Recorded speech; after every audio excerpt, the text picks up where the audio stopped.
I love that poem because it's not just the geographical place, um, but it is the internal space that your grandmother encompasses for you, and I think that is probably one of the most beautiful poems in the collection.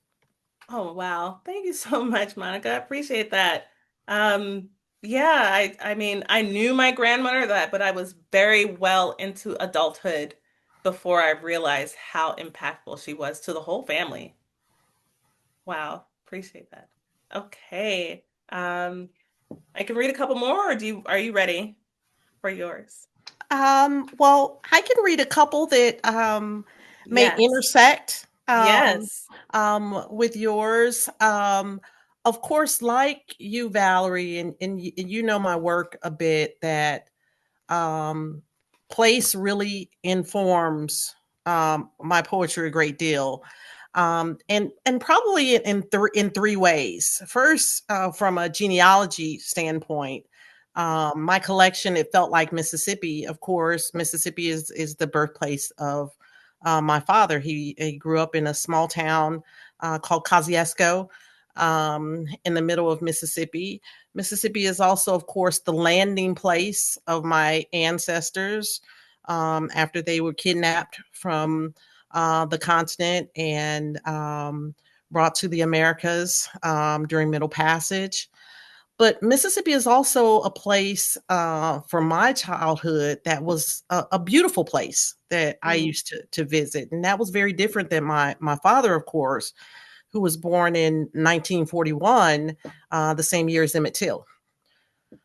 So we had very different experiences of how we saw this place.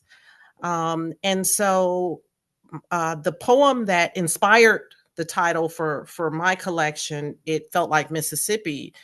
I set out to write a poem about Mississippi that did not take place in Mississippi.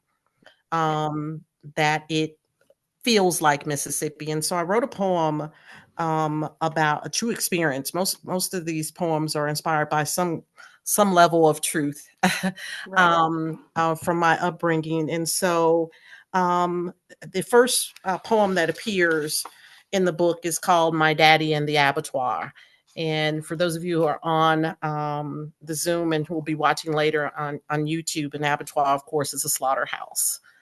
So the poem reads: On the side of a river along the railroad tracks, my daddy worked in a slaughterhouse.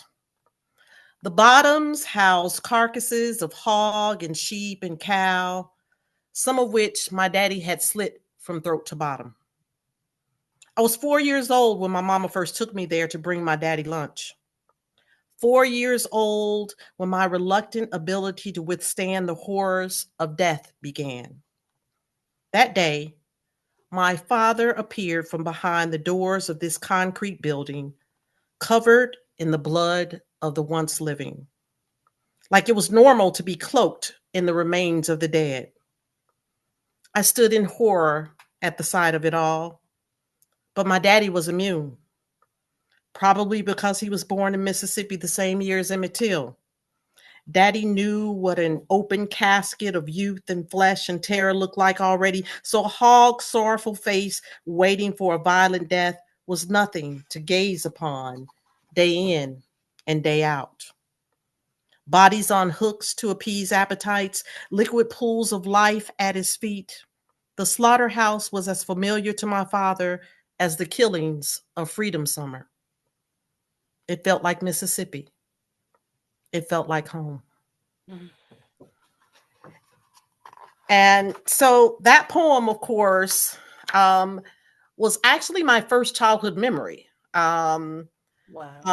Of that all of us have that oldest memory somewhere in our brain, and Yeah. that was me visiting my father at the slaughterhouse. I guess I may have been 3 or 4 years old, but it is one of my earliest memories. But looking back on that experience as an adult, I realized the stoicism my father had and kind of the immunity he had to violence to work in a slaughterhouse Mm. because, of course, growing up in Middle Mississippi in a time of extreme racial violence. So it that poem kind of, when I wrote that, I said, okay, what can follow this? What Yes. things about this place can follow that in a collection? And so I wrote several, and since, of course, I love the curly poems about your grandmother, and so the next poem that followed this, if you'll allow me to read, Valerie, and then we can chat a little bit, and perhaps Please do. Yes. more, is of course about my grandmother as well. Um, and whereas the first poem is about a childhood memory, Hmm. um, the poem about my grandmother is about me, of course, in adulthood, and the memories of how Mississippi and those summers there Hmm. kind of shaped who I was as an adult. Yes. So this poem is called If I Had My Grandmama's Praise. My desire is to travel back in time, touch my grandmama's hand, and feel myself with the strength of her praise. I would be able to see and talk to God like she did when she would rock and sway and whisper, Lord Jesus, keep them children safe. Lord Jesus, keep them children safe. You see, my daddy's mama knew how to pray for her babies with a supernatural power, a mysticism that transcended space. Her praise shielded the heat of a burning cross from setting her house aflame when my daddy was just 3 months old. Her praise sent God's hand to the bottom of a creek to lift my uncle out as if he had risen from a baptism, when in fact he had almost drowned. I wish I had the red dirt of Kosciuszko, Mississippi kind of praise, the snuff perched in my bottom lip kind of praise, the drinking from a whites only fountain when nobody's looking, a bedpan because I didn't have indoor plumbing, defiant because I know I'm human, even if you say it ain't so kind of praise. Skin like leather because I wash with lye soap. Fourth grade education, but I've read the whole Bible. Mama died when I was 3, so I was cooking with an iron skillet filled with hot lard at 4. Not reported on a census, but still exist in this world kind of praise. I wish I had the eat a chicken I killed with my bare hands, dumped in a bucket of boiling water, and plucked feathers off myself kind of praise. The dirt road leading up to a house on the edge of a cornfield kind of praise. The swaying back and forth on a rickety wooden rocker on the front porch kind of praise. The look a man in the deep south right in the eye and proclaim, I am magic kind of praise. Hallelujah. If I had that kind of praise, maybe my babies would be safe. Maybe I wouldn't worry about how dangerous the world is. If I had my grandmama's kind of praise, I would never go into the dark recesses of my mind and think the world would be better off without me in it. I wish my grandmama could walk away from the heavens, step down onto the ocean, pull the sun to her bosom, and tell me how she got that kind of praise in her soul, how she lived such a beautiful struggle. How did those solemn requests to the Most High roll from her tongue with such ease? My praise is but a whisper, a soft touch of a breeze on my cheek, so fleeting, I barely know it's there. It's an impermanence, a momentary focus, a vanishing heart, the disappointment I feel as a mother who struggles to pray. Lord Jesus, keep them children safe. Lord Jesus, keep them children safe. And so, Wow. just like you, Valerie, I Oh didn't no. realize what an impact my grandmother had on me until adulthood. I am speechless. And that poem is breathtaking. it's epic. It's three, four, five poems in one. It's incredible. There's Um, there's a lot going on in there. but the range of emotion, the past and the present, and the summer heat, the transcended space. I mean, we're here talking about space, but your grandmother transcended space. Gosh. I think we see Um, that in your work as well with the curly poems. You just see so much of how the possibilities of using place in your work, and the possibilities of how place can be presented to a reader. It could be through vessels like people, memories, of course, physical spaces. But I think that, for the most part, both of us have some of the same methods of how we pull that out of yeah. ourselves and put it on paper. I would agree. And I didn't mention this before, but the part in the first Curly Blue poem about stop her being stocky as a sawed-off shotgun, she actually had a shotgun, and I've had this conversation with my older sister, and she asked me, "Well, did you see the shotgun?" I said, "I don't think so." She said it was under the bed.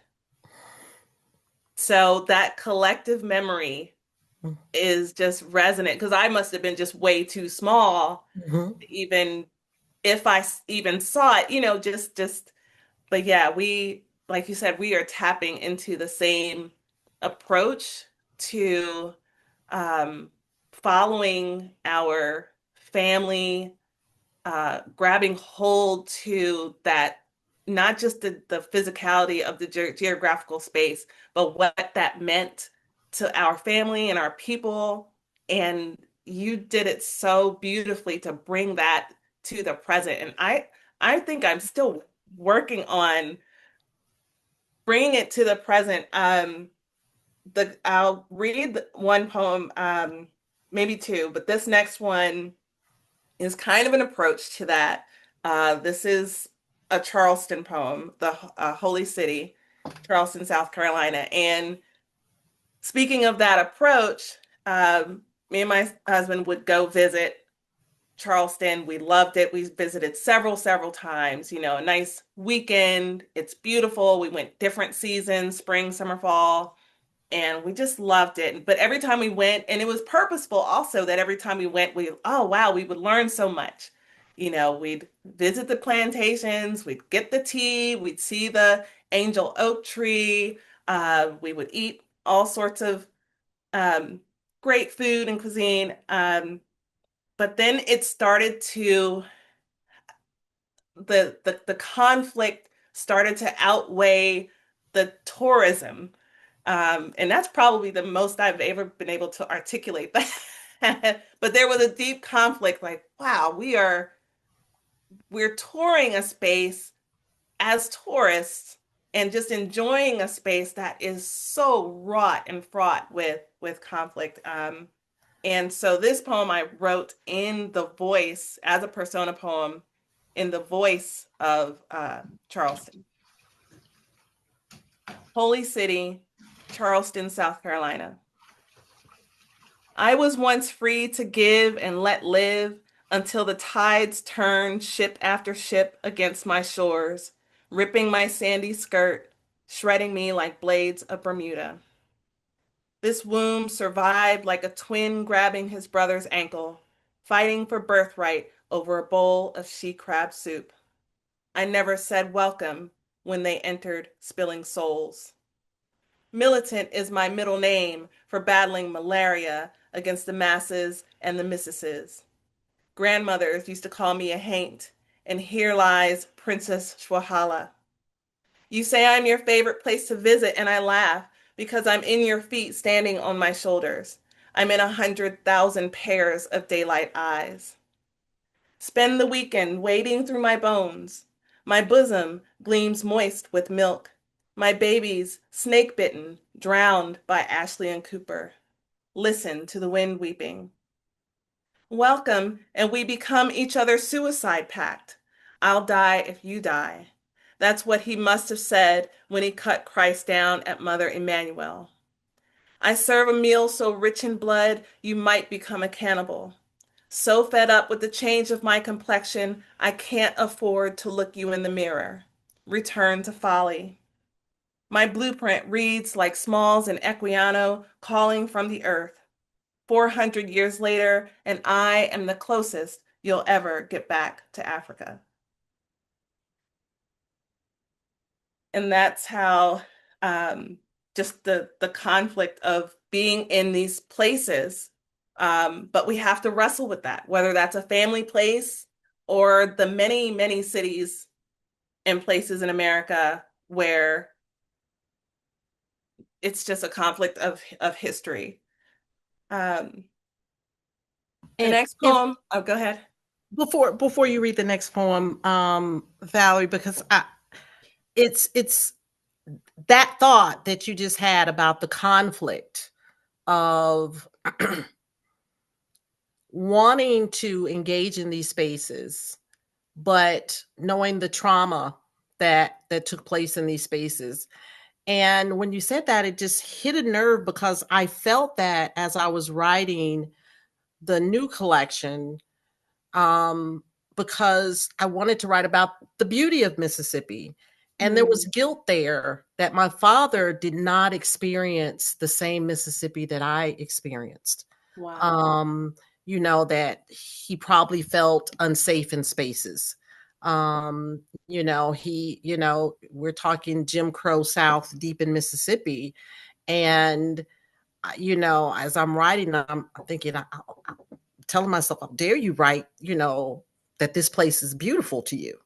And so I see, the conflict, and I couldn't articulate it. But when you said it about Charleston, that's that was it. Those were the Yeah. words. Yeah. So please continue. I love that poem. Oh, thank you. And now I've just kind of changed my mind. I was gonna read one, but I'm gonna go. You're just triggering so many thoughts um back to the conflict. And you said how how dare you write about a place in a beautiful way.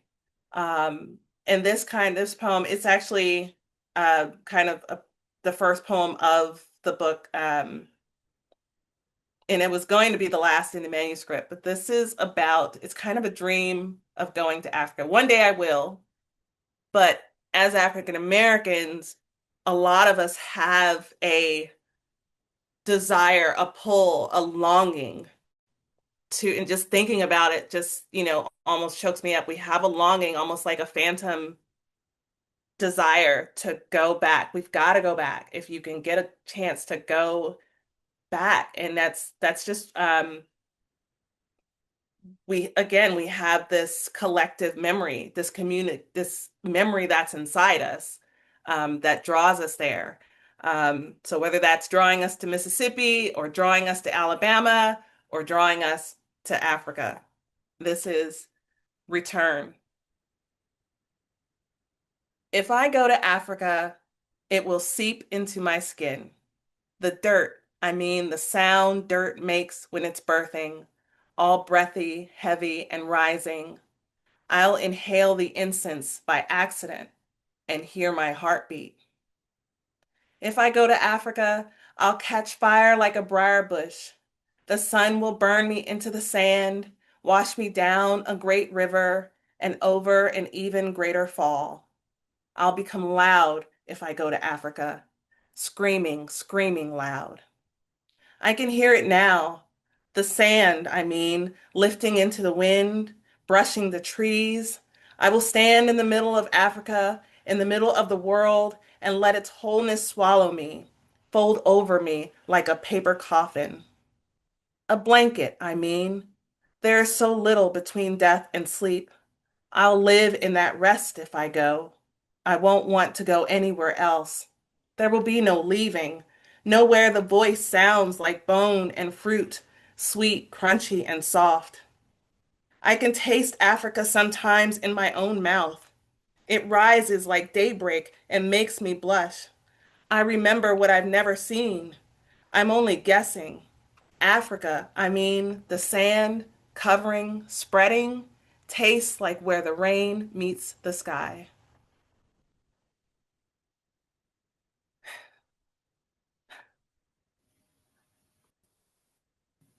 The remembering of what you've never seen. Um, I I know you have that too. I have it, and I don't know where it comes from. Um, but when we talk about even a place like Mississippi, um, when my grandmother died, those summers ceased in Mississippi, and I didn't return to Mississippi until an adult. Hmm. Didn't remember the place, the landscape, or anything, but something kept pulling me there because I remembered what it felt like to be there. And it was almost like this, need for homecoming. Um, Hmm. and so when you talk about your poem, that pull or that need to be a place that you've never been, but it seems so familiar. Yeah. It's a wonderful line in that poem, particularly for me, because my next project was heavily researched with. I started out not trying to write another poetry book. I started trying to do family genealogy. Oh, wow. I'll research because I'm in the last in my paternal line, and so it became this research filled thing, and the longing to know the people that I was discovering on census records and in Freedmen Bureau papers, the longing to feel like I belong with these people who are long since gone. I think that poem that you just read really kind of gives a sense of the belonging, of wanting to touch the land where you know you belong. Yeah. Yeah. Yeah. May I read one more? Absolutely. Thank you. Because I'm just used talking about just tracing what I heard and was just trying to follow those breadcrumbs. You just talk about doing the research, and I need to follow your example and do the research on my family. And I think that the poems that I have that I've, just these few curly blue poems are part of that. When I realized that if I traced my grandmother, like there's so much, because she was the second oldest of 13, and that she did bring family up. And so my history is that um, she came up, there was the whole family farm in Alabama. Um, I think her older brother, which was the oldest, he had already had a family, and he actually had a family in Florida. But she went North Jersey, and she brought my father. And interestingly enough, my mother's family was doing the same thing. They did not know each other until because they were young going to New Jersey. I think my dad went when he was around 10 or 11, and my mom probably around the same time, maybe a little bit younger. And interestingly enough, they're both from a kind of south central Alabama area. And we went to if you go to Evergreen, Alabama, and look at like church um, cemetery, all of my family names are there, like all of them, which is, Salters, Stallworths, Ingrams, Rankins, Boykins, like the whole Blues, everybody, which is just, that's our family history. But long story short, so my grandmother being the oldest and everybody kind of following after her to New Jersey, um, They were able to get jobs there. They were able to stay with her, and make their way through her house. And as my father grew, and and then, like I said, had their families, which is me and my brother and sister. Me and my brother both returned south to go to school. And so the cycle just continues. But this is Curly Raised the Blues. Curly raised the blues in a North Jersey brownstone, its cellar door alarmed with tin cans. Her blue china shined on impeccable taste. She was there baking fresh biscuits and gravy when the blues escaped the South on buses and trains. Her home became a depot for young siblings to be raised with her only son. She taught him to read and never laid a hand on him. She put her brothers on big rigs and married her sisters to affable men. Me and all my second cousins swam in her above ground pool, ate watermelon at the picnic table, kicking pincher bugs off our toes. When I lost hold of her dog and chased him around the city block, she sent me to the yard for a switch, but she couldn't bear to use it. She'd rather lick her thumb and catch the Bible's thin pages with a shotgun under her bed and harlequins in the attic. And I know I need to follow that story. And there's so many more stories, but every time I think about I can still feel those pincher bugs. I can see them like under the picnic table. It's so funny because we share such, and I think maybe it's I hate to put labels, but Southern poetry. Right, right. Um, we share such we have such shared experiences, um, growing up in certain environments or certain places, and some of the things that you talked about of just this whole kindness of, okay, never had to lay a hand on them, or that mention of the switch. A lot of Yes, folks yes, uh, don't know. There are places and things that have such commonality in our experiences, across the South, but also yes. across just, I think, Africans who were brought to America. And so I don't know if you allowed me. I wasn't going to, Please. uh, but I want to talk about that whole. Maybe we can lighten up the mood a little. Yes, yes. I want to talk about this whole concept of the switch. All right. I cried the whole time. Look, if you grew up in the South, you know about the switch, right? And we're not talking about a light switch, No, we are okay? not. And so I wrote a poem because my father was a very, very kind man. And again, having had girls, um, and also just began having such an aversion to what he had seen or experienced as a young African American in Mississippi. He was very kind, very soft spoken. But when I went to Mississippi, okay, I experienced family members that had a different kind of persona. And this is one of the new poems, and it is called The Switch. Love it. And so, if you all will allow me to read this, it kind of centers place in the South. Um, but it says, the switch waited in anticipation of disapproving looks, crinkled brows, and exasperated breaths. Hiding somewhere in a corner, longing for a misbehaving child, was a thin branch, stripped of his bark, flexible in a cruel way only hell and mean aunties knew. It never made contact with me. I say this with a little pride and the humility of someone who saw the work of the limb yet wildly ran through childhood unscathed, as I knew the art of avoidance and charm. That wasn't the case for the others. The cousins, the neighborhood kids, the wild throng of scraped knees, snot noses, loud mouths, and bravery met it often. They gambled with fate like it owed them something. They took popsicles from freezers without asking, left water running too long, ran in and out of the house, talked back with full chest and half a plan as if they didn't know what awaited them.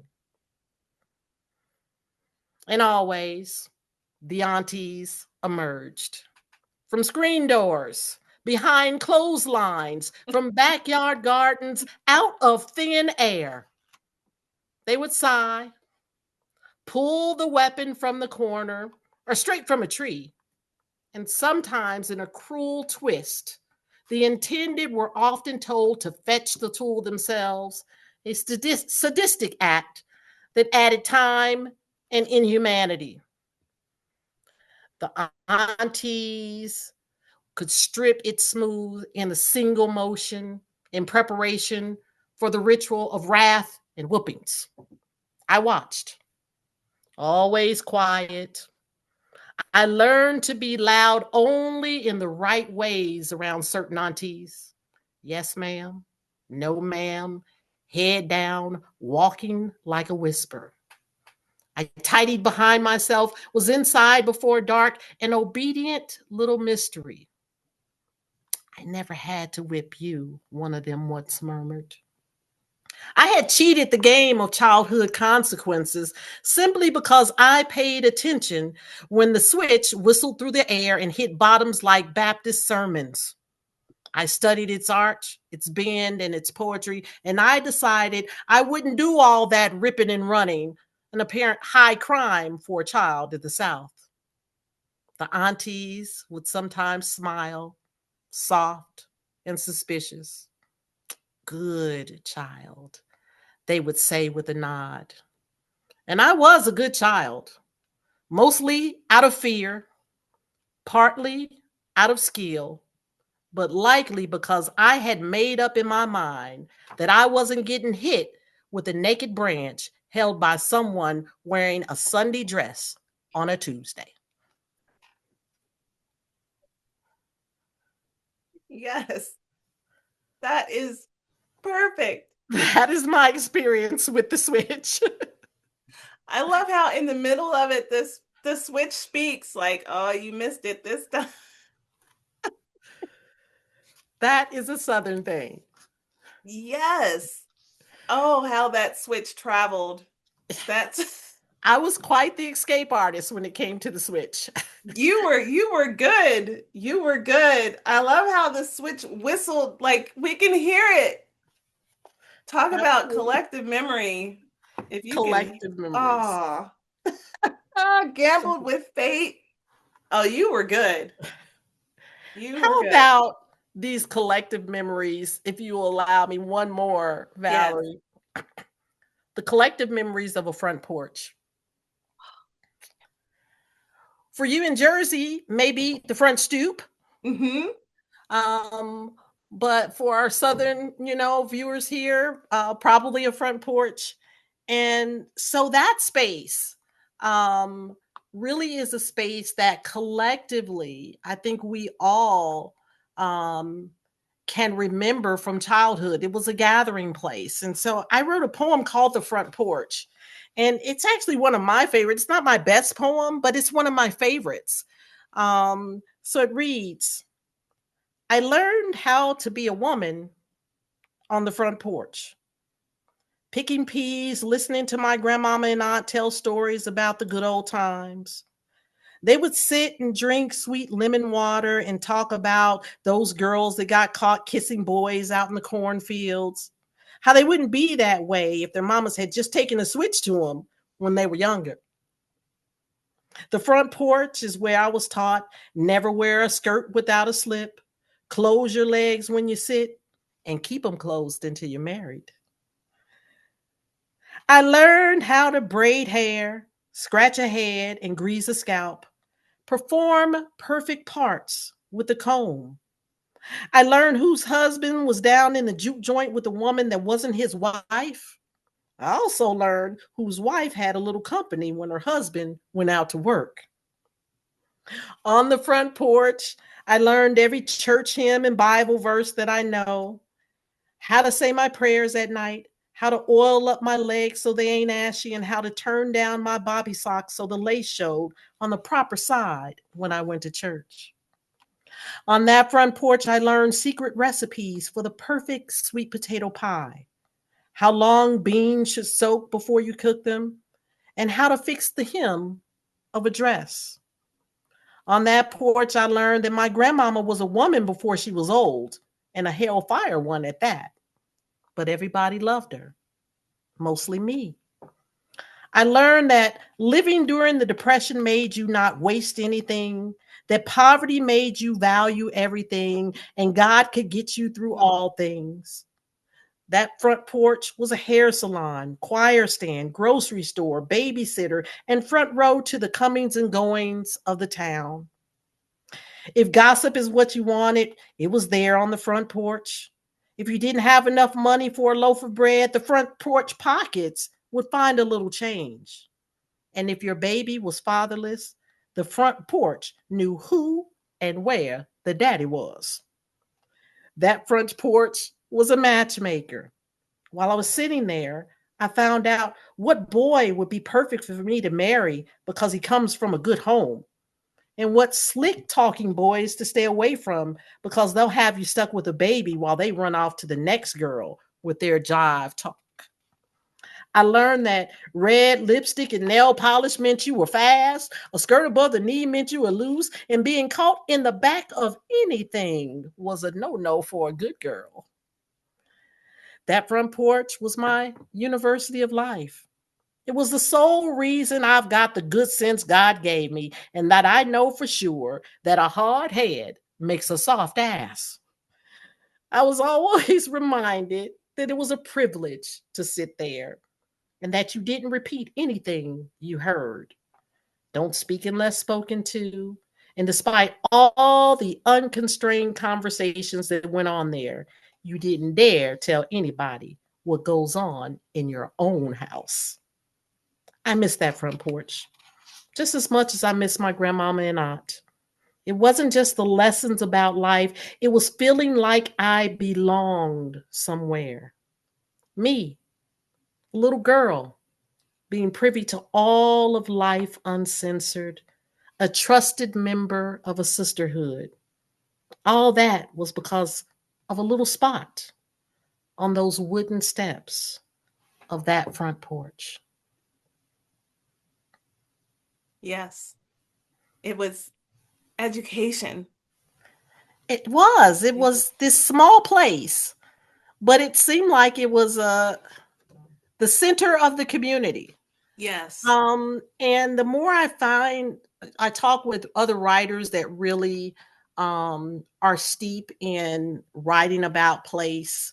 For some reason, in the conversation, it always circles back to some place in childhood, and it's usually like a front porch, someone's Yes. house, a backyard baseball field, a park, but somewhere where that kind of the gathering of the community. The gathering of the community, the resources that you mentioned were there.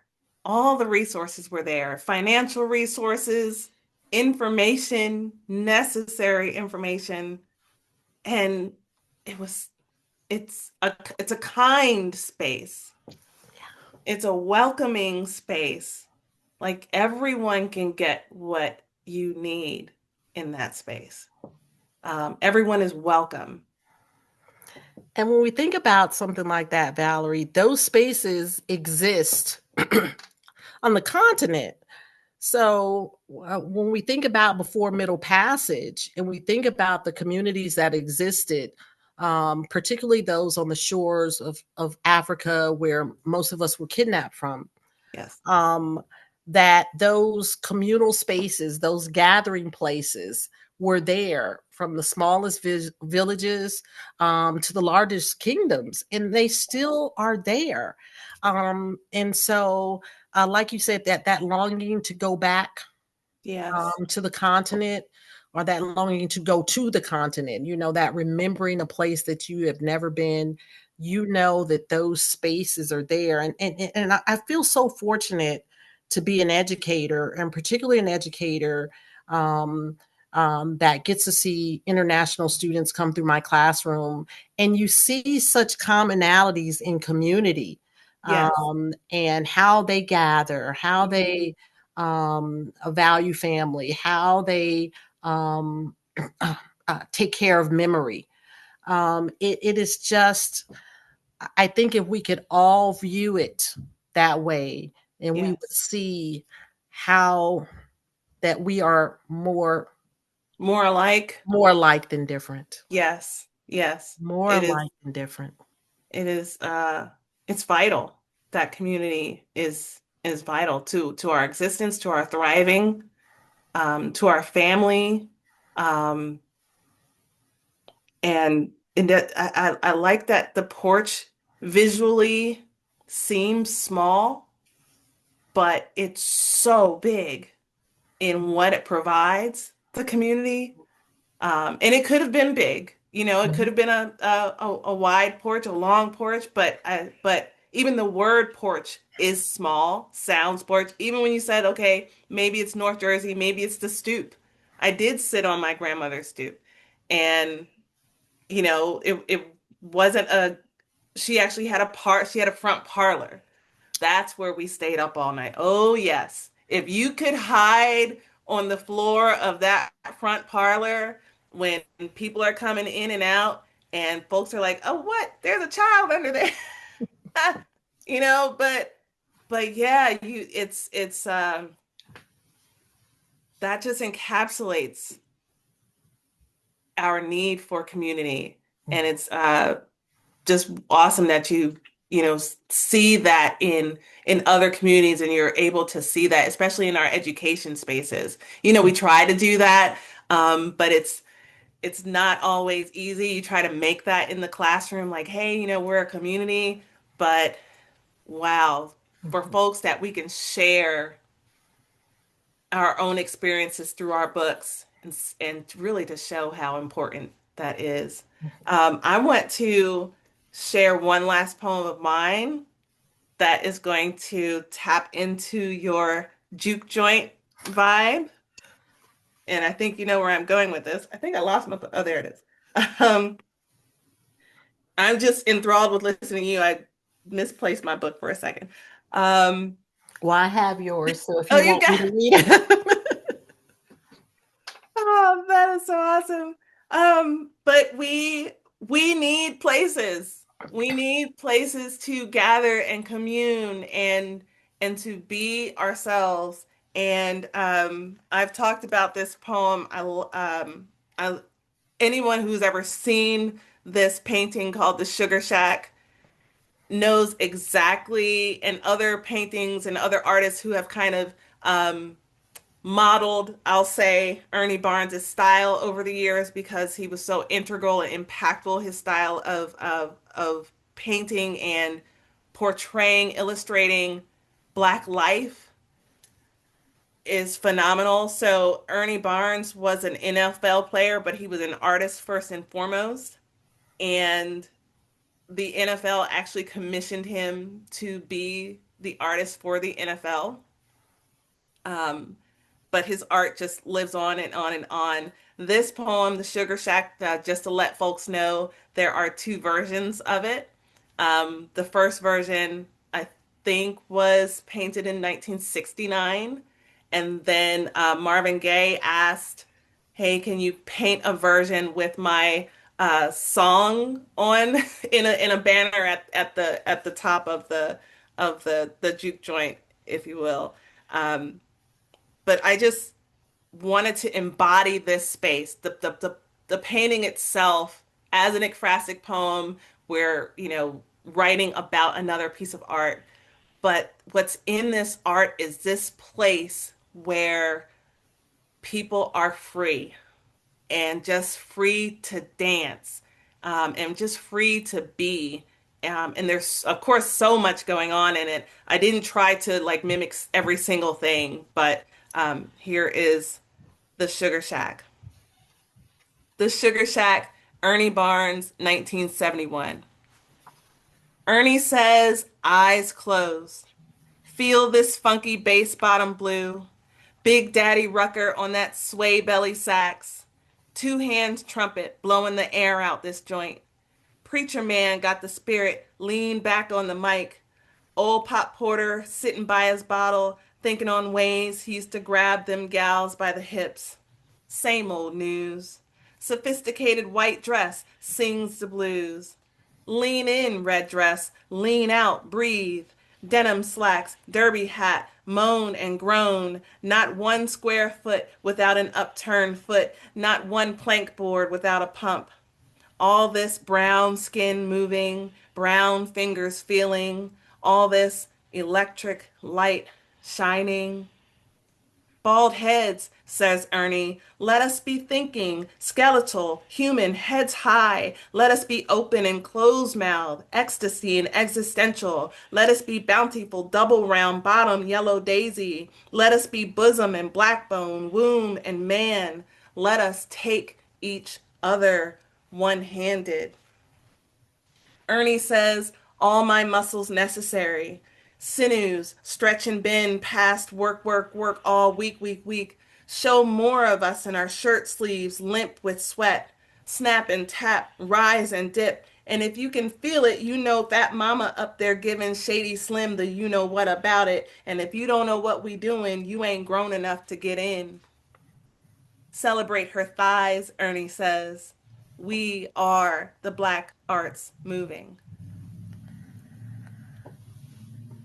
The cadence of the poem, it's not just a description of the place, of the juke joints, but the cadence when you read that poem almost sounds like a song that would come from a place in that painting. There's such a beautiful rhythm to that poem that you see the space, but you hear the space. And you have to be a brilliant writer to do that. And that you are, Valerie, Thank because that is not an easy accomplishment. And it's such an honor to hear you read.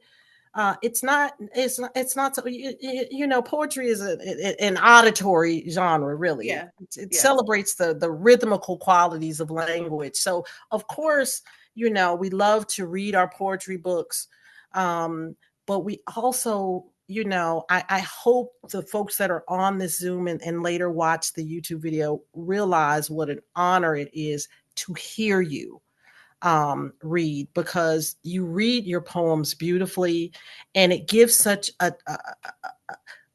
another layer to place when I'm seeing the place, but I'm also hearing the rhythm of the place. And you do that often. There's a cadence to your poetry, which is why I love your poetry, because you can be describing, something obscure, but the cadence in which you read, it has such a beautiful rhythmical quality. And my favorite poem of yours is the Brittany Griner poem. ah, uh, and the cadence of that poem, the rhythm of it, it's really magical.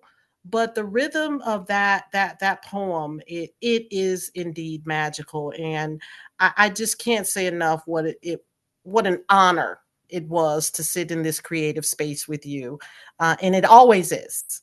And it gives me likewise, something to likewise. aspire to, the layers of how I can use place, and not just try to physically describe a place in my poem, but try to have folks hear and Yeah. smell and taste and But I feel. again, I felt the same with you. I'm feeling the snapping of the peas. Like I'm still in that line. I'm still snapping peas on the front porch, and I can hear it. And it's conversational, but I can actually feel the peas. Anybody who's ever snapped a pea, especially as a child, go snap them peas. You're like, and you feel actually honored to do it. Yeah. It's a big deal. Um, So yes, I hear the same, and I don't know, maybe I am just auditory because I hear that in your poems as well. Mhm. Your poems are not just describing scene and with descriptions. It's definitely it's giving the whole conversation. Like the switch actually whispered to you walking by. I heard that. Yeah. Yes, yes, It yes. is, it's so amazing. And I really have to thank Lisa and Becca for creating a creative space that allows dialogue among writers, um, um, a time for us to pay homage to each other, Yeah. but also a time to really um,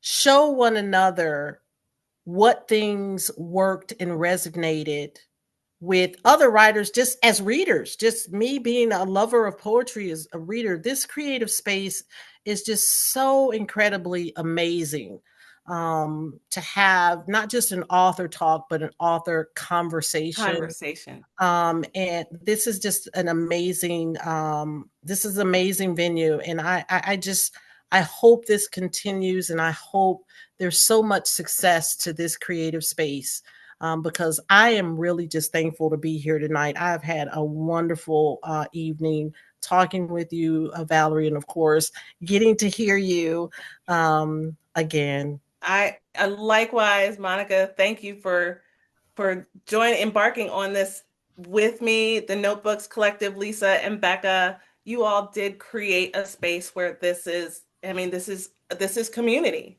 This is that writing community. This is a literary community.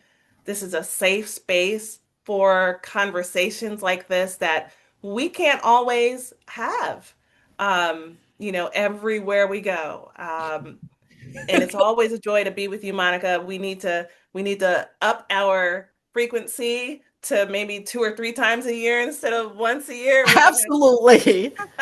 But Lisa and Becca, thank you so much for having us here tonight with the Notebooks Collective. This has just been wonderful. I'm like trying not to cry because that's like some of the nicest words I've heard about the stuff that we do. And it makes, I think Lisa and I are just really happy to know that what we're trying to do is seen and appreciated. Mm. We do have a question though, before you go, from Cheryl, and she wrote, "Do you have a daily writing practice? Like, kind of give if you could talk a little bit about how you create and when you create." And then she also add, "We sat on the porch snapping green peas for supper. Love both your work. Such a rich evening." So green beans. Sorry. Um, so yeah, if you could speak to that, be great. I need a more frequent writing process. Right now, it's kind of ad hoc, but gathering with some friends and some coworkers lately that are also creative and just being inspired by poetry friends like Monica um, is I know is going to spark more. I will confess to writing more on the fly on my phone. And hey, it's there, it's quick, it's in my hand. Um, I never had a little tiny notebook. I know there's a lot of folks out there with a tiny little pocket notebook to get those thoughts down. But when I can write, I'm inspired by prompts. I'm inspired by other writers. I'm inspired by teaching. Writing is a great opportunity. Just played around a little bit today, even with my own students. So that's a grace and favored opportunity that I can be in that creative space, even as a teacher. Monica, how about you? Well, Your process. for me, I always look at, I never look at anything as ordinary. Everything has the potential to be extraordinary. So as I'm just moving about my daily life, I may hear a word, and that word will sound extraordinary, and I'll put it in my phone, and okay, I can, write a poem around this. Um, And stories. A lot of us look at our lives or the collection of these moments that we call a life, and we consider ourselves, if we're not rich or famous, or that we are ordinary. But all of us have these extraordinary stories, because I'm a storyteller more so than a poet. And if we just look at in internally, it might be one little small moment when you were, 5, that can become an incredible poem. um some a line that someone said to you that sticks with you. A place that you were in, that it may be something simple as a butterfly landing on your fingertip, that will become this extraordinary collection of words. And so I think as a writer, I'm always looking for the extraordinary in what would normally be the ordinary. And of course, creative spaces really get my juices flowing.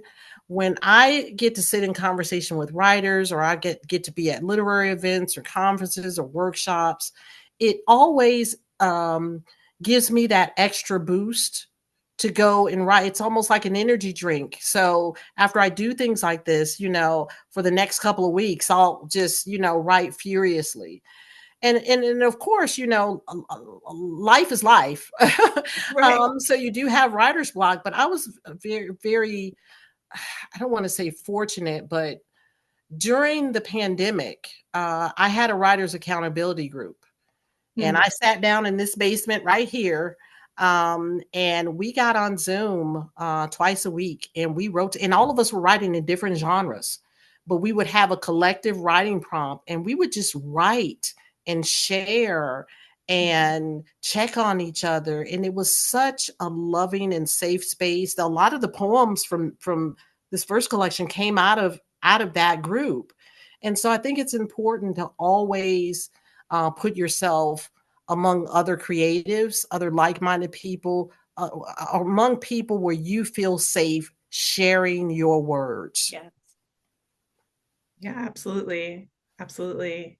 That was our only question.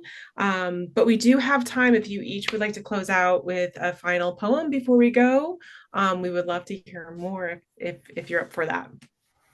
Well, Mon- Val, you want to go first, or you want me to? I'll go, and I'll go with your pseudo request. It's it doesn't it's The not Brittany Griner poem. it's not it's not necessarily a place poem. But yes, I'll just to preface uh the Brittany Griner poem, it's more of a process poem, so this might be more of an answer to our question that we had from our participant here. If I can find it. Of course I can't find it. Um And those who are listening, the yes. cadence of this poem is impeccable. It's almost like a drum beat. It's really amazing. Well, thank you. Yes, I was processing why there should have been, in my opinion, a ticker tape parade um, for Brittany Griner coming home. But apparently people had different feelings. So this is me processing people's different feelings, or just feelings. Okay. You mad Brittany Griner is free. One, because black. Two, because she. Three, because she black. Four, because she black, because she wife. Five, because she black, because she wife, because she hoop. Six, because she black, because she wife, because she dunk, because she tatted up. Seven, because free black, because wife free, because free throw, because free ink, because she tall. Eight, because she light, because she wife, because she net, because she inked, because she height, because she locked up. Nine, because she black, because she wife, because she block, because she inked, because she stature, because she twist, because she paid. 10, because black, because wife, because post because, paint because, tall because, lock and key because, paid because, right. 11. Because she gold, because she wife, because she fly, because she art, because she high top, because she fade, because she paid, because she right, because she out. 12. Because she black, because she wife, because she passed, because she ink, because she tall, because she fade, because she paid, because she right, because she out, because she black. 13. Brittany, because she is, because she free.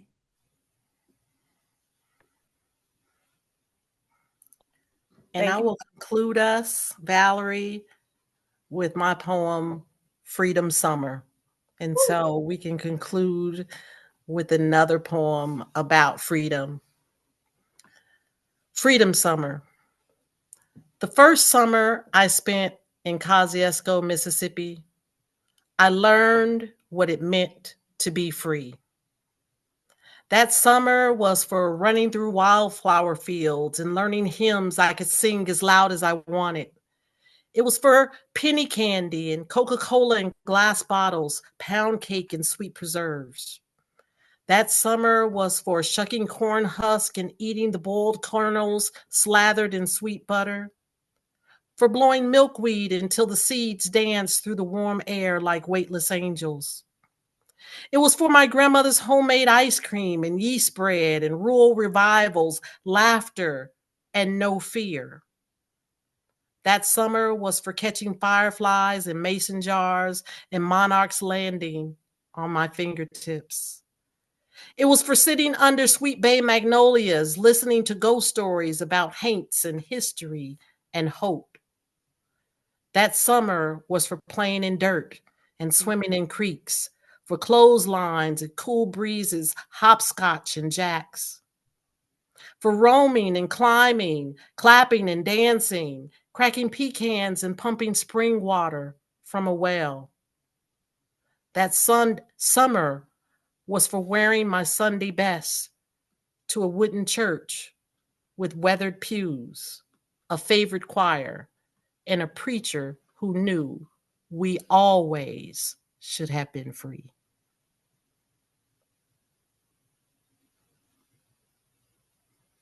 Thank you so much, Monica.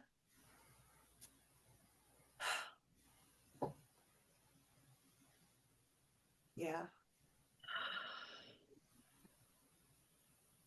Yeah, sometimes it's hard when we have to come back and we're like, oh, we don't. Oh.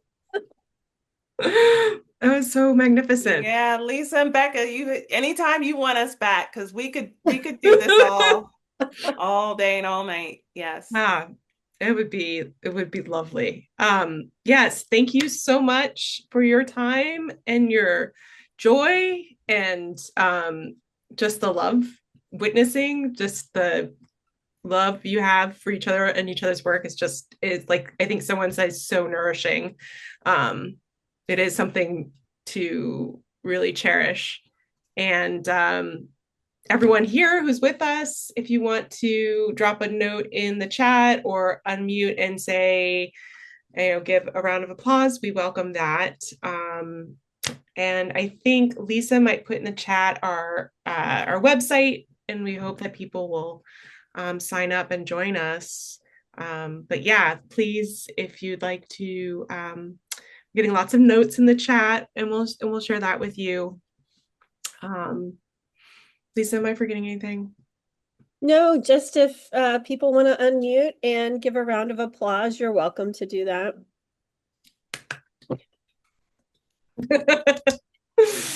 Oh, and yeah, otherwise we'll say goodnight and just wish everybody a good week. Thank you so much for having us, Lisa and Becca. It's been a wonderful night. Thank you. Thank you for having us. You. Y'all have a blessed, fun week. We'll try. Bye, everyone. Good night, everybody. Bye. Good night.